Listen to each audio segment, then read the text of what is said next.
In this example, we have been asked to sketch the graph of y equals 1 over x minus 2 minus 3. This particular function is easy to recognize the basic shape because my function contains a fraction. And so for this particular one, my basic shape is the reciprocal function y equals 1 over x. Now for this example, I'm not going to sketch the original function on the graph I have below, but I'm going to come over and separately sketch it here. Make it a little bit easier for me to graph my ultimate shape without having extra writing on my graph. The basic shape of y equals 1 over x, remember you had vertical and horizontal asymptotes, a little C shape in the first quadrant and a little C shape in the third quadrant. To do a translation as this one, identify first where you will move.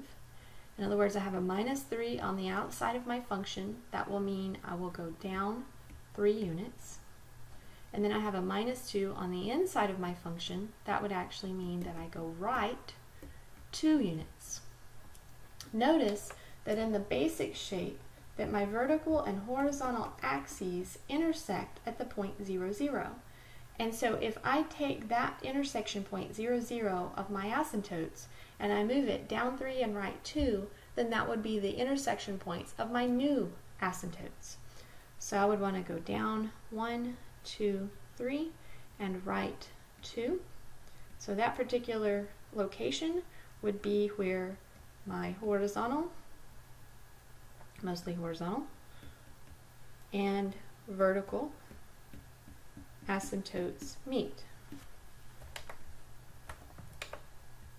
And then what you can do from here is just sketch in the shape that we had originally, but inside those new asymptotes. So it would be C-shaped inside the one on the upper right corner, and then inside on the one in the lower left corner.